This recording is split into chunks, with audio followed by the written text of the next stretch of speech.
के इतिहास के अंदर इतनी बड़ी रैली नहीं होगी करके आप नासिक के बाद देखेंगे। मैं यकीन के साथ कह सकता हूं कि हिंदुस्तान की तारीख के अंदर इतनी बड़ी रैली नहीं निकली होगी जो आज आपको देखने मिली।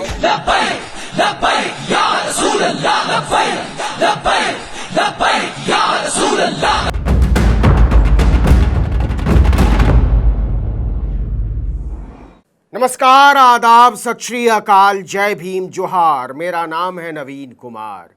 एक पत्रकार जिसकी एक अपील पर जन सैलाब उमड़ आया, सड़कें जाम हो गई, सैकड़ों गाड़ियों, हजारों मोटरसाइकिलों और लाखों लोग पैदल निकल पड़े मुंबई की ओर।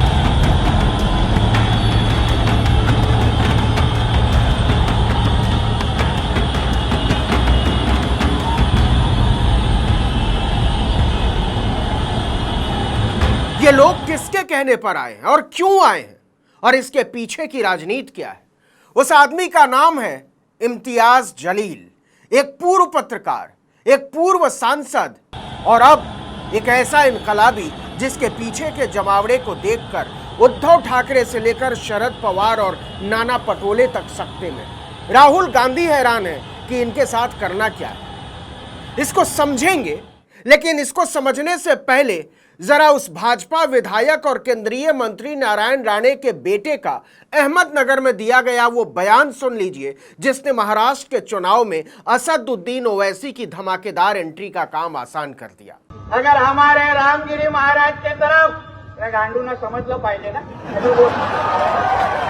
नहीं तो बोलते ये तो मराठी में बोल के गया, मेरे को कुछ समझा ही नहीं, इसलिए तेरे को जो भाषा में समझता है ना वो भाषा में धमकी देके जा रहा हूं।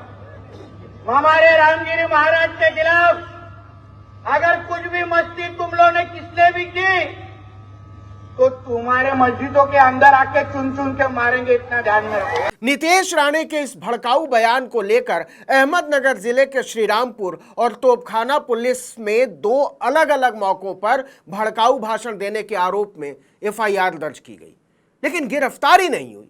इसके बाद तो पूरे देश में हंगामा मच गया। मैं यकीन के साथ कह सकता हूं कि हिंदुस्तान की तारीख के अंदर इतनी बड़ी रैली नहीं निकली होगी जो आज आपको देखने मिली।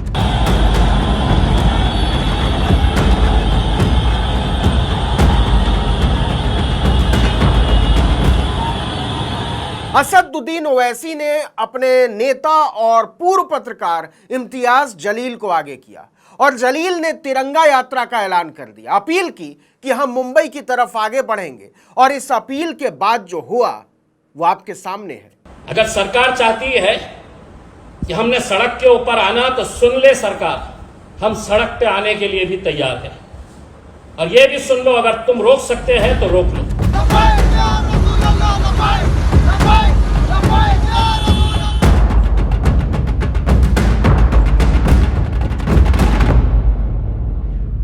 यह काफिले का सिर्फ एक हिस्सा है जो औरंगाबाद से मुंबई की ओर निकल पड़ा था। ऐसे दर्जनों रास्तों से अलग अलग काफिले मुंबई की तरफ बढ़ते चले जा रहे थे और कहने भर को मांग गुस्ताखे रसूल की गिरफ्तारी है, लेकिन सच यह है कि इसमें हजारों हिंदू भी शामिल हैं और होते चले गए। वो पैसों से, गाड़ियों से, लोगों से इम्तियाज जलील की मदद कर रहे हैं। नीतीश राणे और रामगिरी महाराज के खिलाफ उमड़े जनसैलाब को देखकर एकनाथ शिंदे और भाजपा की सिट्टी पिट्टी गुम हो गई। तिरंगा संविधान रैली संभाजी नगर से शुरू हुई। मराठवाड़ा के विभिन्न हिस्सों से सैकड़ों गाड़ियों में लोग संभाजी नगर पहुंचे और समृद्धि सुपर एक्सप्रेसवे के रास्ते मुंबई की ओर चल पड़े। इससे पूरा रास्ता जैसे थम गया। खुद प्रशासन ने माना कि ऐसा पहली बार हुआ है जब समृद्धि एक्सप्रेसवे पर गाड़ियों की वजह से कोई जाम लगा। सब कुछ रुक गया था। 56 साल के जलील ने सरकार के छक्के छुड़ा डाले। उन्होंने कहा कि अपने देश और महाराष्ट्र की संस्कृति से प्यार करने वाले लोग मुंबई जाने के इस आंदोलन में उनकी मदद करने के लिए आगे आए। अब सवाल है कि इम्तियाज ओवैसी की पार्टी के बड़े मेंबर जरूर हैं और ओवैसी पर भाजपा के मददगार होने का इल्जाम भी पुराना है, लेकिन जलील ने उल्टी बयार बहा दी।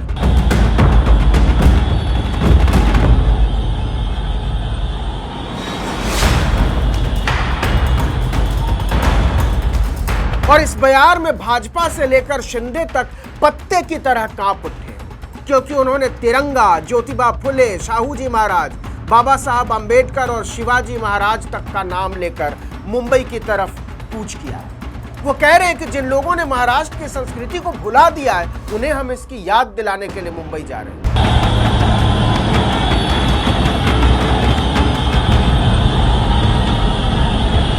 इस यात्रा को शायद उतनी चर्चा नहीं मिलती अगर सरकार ने इसमें अड़ंगा न लगाया होता।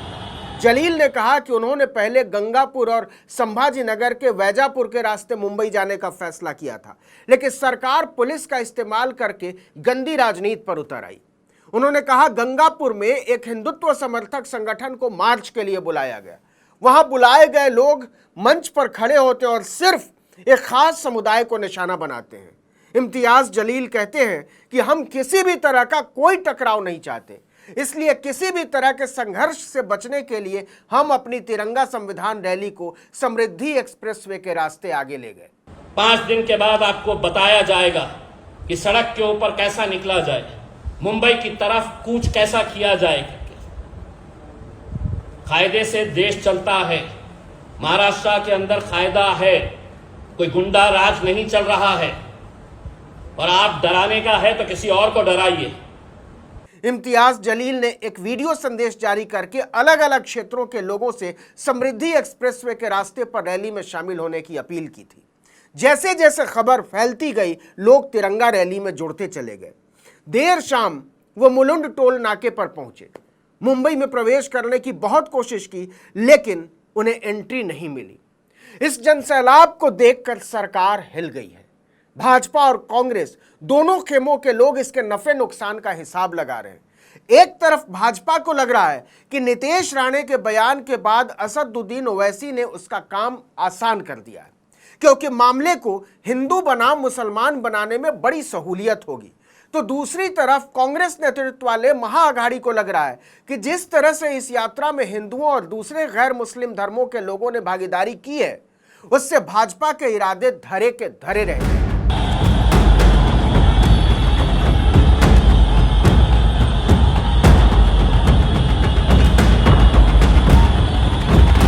अब जरा समझिए कि इम्तियाज जलील हैं कौन, जिनकी एक अपील पर यह तूफान आया है। तो इम्तियाज महाराष्ट्र के औरंगाबाद जिले के रहने वाले हैं। उनके पिता एक सिविल सर्जन थे। इम्तियाज ने डॉक्टर बाबा साहब अंबेडकर मराठवाड़ा विश्वविद्यालय से 1996 में MBA की डिग्री ली, लेकिन बिजनेस में उनका मन नहीं लगा, तो साल 2000 में उन्होंने पत्रकारिता में MA किया। जर्नलिज्म की डिग्री लेने के बाद इम्तियाज ने पत्रकारिता शुरू कर दी, लेकिन कुछ सालों के बाद उनका मन पत्रकारिता से भी उचट गया और उन्होंने 2014 में राजनीति में एंट्री मारी। ओवैसी ने उन्हें अपनी AIMIM पार्टी का टिकट देकर औरंगाबाद विधानसभा चुनाव में उतारा। महाराष्ट्र वाला औरंगाबाद। चुनाव के केवल 22 दिन पहले टिकट मिलने के बावजूद इम्तियाज ने शिवसेना के प्रदीप जायसवाल को लगभग 20,000 वोटों के अंतर से हराया। इसके अगले ही साल AIMIM ने इम्तियाज जलील के नेतृत्व में औरंगाबाद नगर निगम का चुनाव लड़ा और 25 सीटें जीत लीं। इसके 2 साल बाद ओवैसी ने प्रकाश अंबेडकर की वंचित बहुजन अघाड़ी के साथ गठबंधन में इम्तियाज जलील को औरंगाबाद से लोकसभा के चुनाव में उतार दिया और इम्तियाज ने शिवसेना के 4 बार के सांसद चंद्रकांत खैरे को हरा दिया। वही इम्तियाज अब एकनाथ शिंदे और भाजपा की सरकार को ललकार रहे हैं। सवाल है कि इससे बीजेपी को नुकसान होगा या फायदा।